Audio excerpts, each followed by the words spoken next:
ভারত ছাড়ো আন্দোলনের সূচনা পর্ব এবং গান্ধী মূর্তি প্রতিষ্ঠা দিবস পালিত হল হলদিয়াতে। পূর্ব মেদিনীপুর জেলার শিল্প শহর প্রবেশমুখ হাইরোড ব্রজলাল চক মোড়ে প্রতিষ্ঠিত হয়েছিল বাপুজি মহাত্মা গান্ধীর মূর্তি। সেই মূর্তির প্রতিষ্ঠা দিবস এবং ভারত ছাড়ো আন্দোলনের সূচনা পর্ব শুরু হয়েছিল 1942 সালের। সেই দিনকে স্মরণ করে প্রত্যেক বছর স্মরণ করা মহাত্মা গান্ধী বাপুজি কুটিরে ব্রজলাল চক হাইরোড মোড়ে পালিত হয় প্রতিষ্ঠা দিবস। আজ 9ই আগস্ট নাগাসাকি দিবস। গত কয়েকদিন আগেই 22শে শ্রাবণ কবি রবীন্দ্রনাথ ঠাকুরের প্রাণ দিবস। কবিকে শ্রদ্ধা জানানো হয়েছিল। এপার বাংলা ওপার বাংলা দুই বাংলার কবি নজরুল এবং রবীন্দ্রনাথকে স্মরণ করে বাপুজি কুটিরে ভারত ছাড়ো আন্দোলনের সূচনা পর্ব অনুষ্ঠিত হয়। শুরুতেই দীর্ঘ 11 বছর রাজ্যের প্রয়াত মুখ্যমন্ত্রী বুদ্ধদেব ভট্টাচার্যের প্রতিকৃতি মাল্যদানের মধ্য দিয়ে সভা শুরু হয়। সভায় উদ্বোধন সঙ্গীত পরিবেশন করেন সারদা কয়ারের সদস্যবৃন্দ। শুরুতেই ছাত্রছাত্রীদের নিয়ে সুসজ্জিত র্যালি সংগঠিত হয়। বারবাজিতপুর যতীন্দ্র হাইস্কুল, ডালিম্বচক টেকনিক্যাল হাইস্কুল, দক্ষিণ চক হাইস্কুল সকলকে বৃক্ষরোপণ করার জন্য একটি করে চারাগাছ তুলে দেওয়া হয়। সভায় বক্তব্য রাখেন স্কুলের আচার্যগণ। সভায় সভাপতিত্ব করেন শীতল কুমার বিশ্বাস এবং পরিচালনা করেন মদন মোহন সেন। ছিলেন জাতীয় শিক্ষক ডক্টর সুজন কুমার বালা। জানালেন বাপুজি কুটির সম্পাদক আলোক রঞ্জন দাস। জাতীয় শিক্ষক ডক্টর সুজন কুমার বালা বলেন, স্বাধীনতা আন্দোলনের তাৎপর্য ছাত্র যুব সমাজকে বেশি বেশি করে জানাতে হবে। কিভাবে স্বাধীনতা আমাদের পেতে হয়েছে, শহীদ হয়েছেন কারা, কাদের রক্তের বিনিময়ে ভারতবর্ষ স্বাধীন, তা জানাতে হবে। তা না হলে আগামী দিনে আমাদের প্রতিবেশী রাষ্ট্র বাংলাদেশের মতোই আমাদের সেই দুঃখ দুর্দশা ভোগ করতে হবে। নতুন প্রজন্মকে জানাতে হবে স্বাধীনতার ইতিহাস, তাদেরকে নিয়ে বেশি বেশি চর্চা শুরু করতে হবে। কেকার পেস্ট্রিতে জিবে জল সপারি, ওয়াও আশাতে লাজবাব নিউ বিদ্যুৎ বেকারি।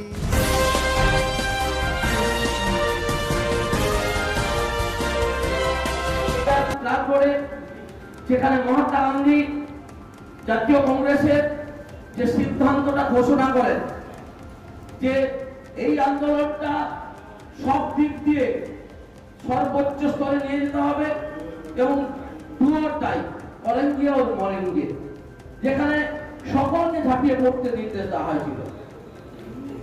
আমরা জানি যে দীর্ঘদিন ধরে ইংরেজ শাসনের ফলে জাতীয় কংগ্রেস সহ সাধারণ মানুষের মোহভঙ্গ হয়েছিল। ক্রিপস মিশনের ব্যর্থতা, দ্বিতীয় বিশ্বযুদ্ধ চলাকালীন ভারতীয়দের সমর্থন ব্যর্থতা ইত্যাদি কারণে ব্রিটিশদের সঙ্গে একটা আলাদা একটা বৈমাত্র সম্পর্ক তৈরি হয়।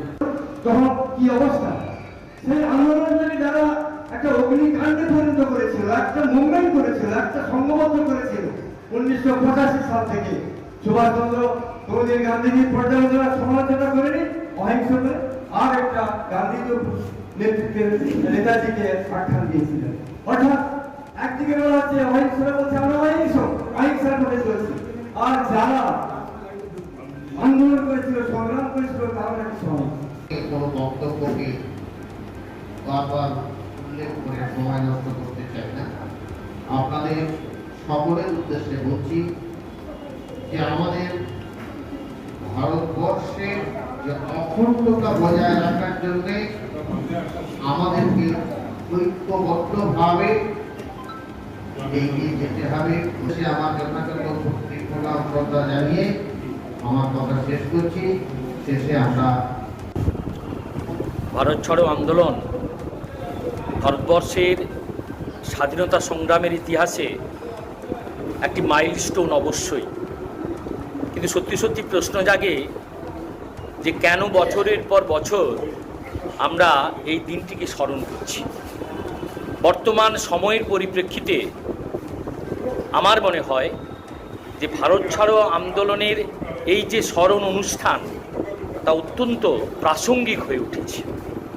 পার্শ্ববর্তী দেশকে নিয়েই আমরা কথা বলবো যে বাংলাদেশের পত্তন হয়েছে ভারতবর্ষের হাত ধরে, 1971 সালে স্বাধীন হয়েছে। যে দেশের জাতীয় সঙ্গীত রবীন্দ্রনাথের লেখা, তিনি ভুলুণ্ঠিত। যে দেশের জাতির পিতা মুজিবুর রহমান ভুলুণ্ঠিত এবং অসম্মানিত, সেখান থেকে আমাদের আজকে প্রশ্ন জাগে যে ইতিহাসকে অনুসরণ করার দরকার আছে কি নেই। সেই জন্য আমরা বিভিন্ন বিদ্যালয়ে গিয়ে ছাত্রছাত্রীদের কাছে স্বাধীনতা সংগ্রামের ইতিহাসকে তুলে ধরতে চাইছি। সেই প্রসঙ্গেই ভারত ছাড়ো আন্দোলন আজকে প্রাসঙ্গিক হয়ে উঠেছে। একটি জাতি, একটি দেশ যদি তার ইতিহাসকে বিস্তৃত হয়, তার পূর্বপুরুষের অবদানকে বিস্তৃত হয়, তাহলে দেশ এবং জাতি ধ্বংসের পথে এগোবে। পার্শ্ববর্তী দেশই বোধ হয় তার সবচেয়ে বড় উদাহরণ। আজকে কেন প্রাসঙ্গিক? যে নেতাজি সুভাষচন্দ্র বোস, মহাত্মা গান্ধী যে আদর্শকে অনুসরণ করেছেন, যে দেশপ্রেমীর বাতাবরণ তৈরি করেছেন, সাম্প্রদায়িক সম্প্রীতির কথা বলেছেন, হিন্দু মুসলিম সম্প্রদায়ের মধ্যে ঐক্যের স্থাপনের কথা বলেছেন, যা দেশকে বাঁচাতে পারে, তা আজকে গ্রহণ করা দরকার। না হলে দেশ এবং জাতি ধ্বংস হবে। তাদের তাই যে অহিংস নীতি এবং বিচিত্র এই ভারতবর্ষের ধর্মবর্ণের যে বিচিত্রতা, তাকে সঙ্গে নিয়ে আমাদের বাঁচতে হবে। সেই জন্যই ভারত ছাড়ো আন্দোলনকে স্মরণ করতে হবে। ইতিহাসের কথা যদি আমরা ভুলে যাই, আমাদের নূতন প্রজন্ম যদি পাঠ না করে, না জানে, তাহলে তারা কোন আদর্শকে অনুসরণ করবে? ছাত্রছাত্রীদের কাছে তাই আজকে শুধুমাত্র বৃক্ষ বিতরণ করা নয়, বক্তৃতা দেওয়া নয়, তাদেরকে গ্রহণ করতে হবে আমাদের পূর্বপুরুষের আদর্শ। ভারতবর্ষকে বাঁচাতে হবে, কেননা ভারতবর্ষের চারদিকে যেভাবে উত্তেজনা এবং অশান্তি ছড়িয়ে পড়ছে, আমরা কতদিন ভালো থাকবো সেটাই প্রশ্নের মুখে দাঁড়িয়েছে। তাই আমাদের নতুন প্রজন্মকে সতর্ক হতে হবে। ধর্মের ঊর্ধ্বে উঠে, সমস্ত মতাদর্শের ঊর্ধ্বে উঠে, রাজনৈতিক যে মতভেদ তার ঊর্ধ্বে উঠে শুধুমাত্র দেশের জন্য আমাদের ভাবতে হবে। তাহলেই আজকে ভারত ছাড়ো আন্দোলনের যে অনুষ্ঠান, যে স্মরণ অনুষ্ঠান, তা বোধহয় সার্থক হবে। হলদিয়া ব্রজলাল চক মহাত্মা গান্ধী স্মৃতিরক্ষা সমিতির পক্ষ থেকে 9ই আগস্ট উদযাপিত হলো। 1942-এ অহিংস আন্দোলনের মধ্য দিয়ে ভারত ছাড়ো আন্দোলনের ডাক দিয়েছিলেন জাতির জনক মহাত্মা গান্ধী। এই দিনটিকে ব্রজলাল চকে গান্ধীজির যে পূর্ণাবয় মূর্তি এই দিনে প্রতিষ্ঠিত হয়েছিল, সেইটি স্মরণে রেখে প্রতি বছরের ন্যায় এর বছরও আমরা এটি করলাম। সকালে সাফাই হয়েছে। আমার 3টি হাই স্কুল থেকে বারবাজিপুর যতীন্দ্র হাই স্কুল, দক্ষিণ চক হাই স্কুল এবং ডালিম্বচক টেকনিক্যাল হাই স্কুলে প্রায় 100 মতো ছাত্রছাত্রী এসেছিল। তাদেরকে নিয়ে আমরা ব্রজলাল চক মোড়ের 4টি সাইড প্রভাত ফেরি করলাম। মা মাতঙ্গিনী হাজরার যে পূর্ণাবয় মূর্তি বিডিও অফিসের সামনে আছে, সেখানে তিনি শহীদ হয়েছিলেন এই 9ই আগস্ট, তাকে শ্রদ্ধা জানিয়ে এসে বাপুজির পূর্ণাঙ্গ যে মূর্তি তাতে মাল্যদান হয়েছে।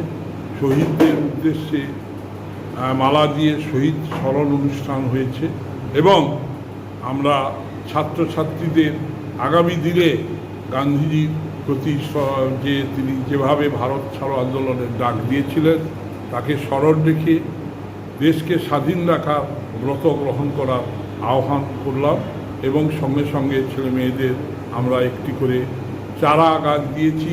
একটি গাছ একটি প্রাণ, এই ভাবনায় ছাত্রছাত্রীদের আমরা উদ্বুদ্ধ করলাম। তারপরে আমরা মূল অনুষ্ঠানটি করেছি গান্ধী কুটিরে।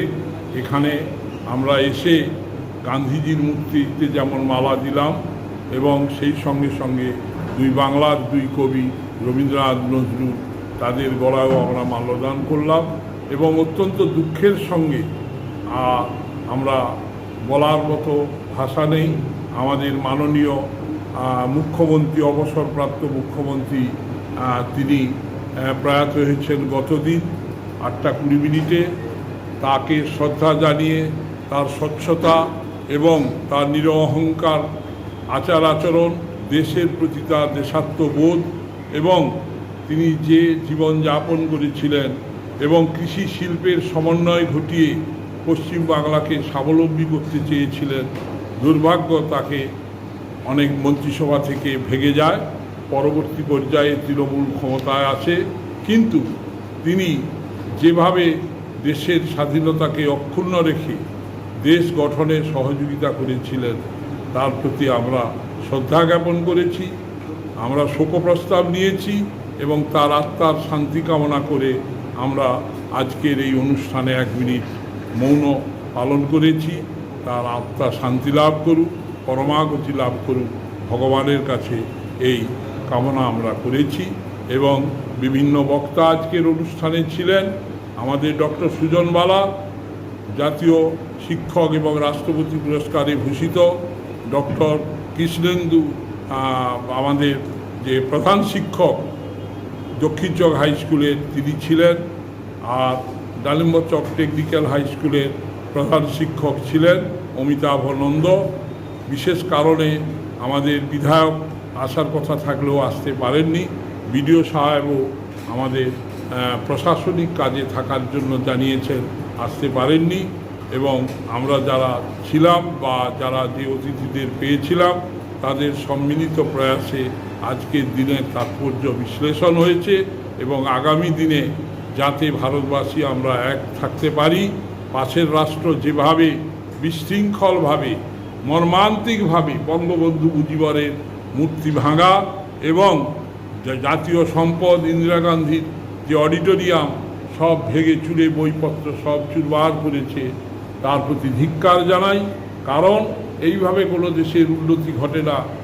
মুসলিম রাষ্ট্রে এইভাবেই কিছুদিনের জন্য চলে, আবার কোনো ফৌজ শক্তির হাতে ক্ষমতা চলে যায়, গিয়ে দেশটা বিপন্ন হতে চলেছে। হাসিনা প্রধানমন্ত্রী হিসাবে ভারতবর্ষের সঙ্গে তথা পশ্চিমবঙ্গের সঙ্গে তিস্তা চুক্তি থেকে আরম্ভ করে বিভিন্ন উন্নয়নমূলক কাজে তিনি যে সহযোগিতা করছেন, এখন আমাদের দেখতে হবে পাশের রাষ্ট্র কিভাবে আগামী দিনে বিশ্বের সম্মতি নিয়ে আবার জগৎ সভায় আসতে পারে, তার কথা আমরা দেখব, লক্ষ্য করব এবং ওই দেশে শান্তি ফিরুক। আমার নিরীহ সংখ্যালঘু হিন্দু ভাইদের উপর যে অত্যাচার উৎপীড়ন ঘটেছে তার সমাপ্তি হোক এবং সবাই মিলেমিশে থাকুন। ভগবানের কাছে এই প্রার্থনা করে আজকের অনুষ্ঠানের শেষ ঘোষণা করা। আমার নাম আলোক রঞ্জন দাস, অবসরপ্রাপ্ত শিক্ষক, মহাত্মা গান্ধী স্মৃতিরক্ষা সমিতির আমি সম্মানীয় সম্পাদক। উন্নয়নমূলক কাজ, সমাজসেবামূলক কাজের সঙ্গে আমি যোগ দিয়ে থাকি। নমস্কার। কেক আর পেস্ট্রিতে জিবে জল সপারি, ওয়াও আশাতে লাজবাব নিউ বিদ্যুৎ বেকারি, টিপটপ টিফিনে और हैप्पी पार्टी নিউ বিদ্যুৎ বেকারি, মানডে টু সানডে ছোট বড় সবার পছন্দ একটাই, নিউ বিদ্যুৎ বেকারি প্রতিদিন চাই চাই।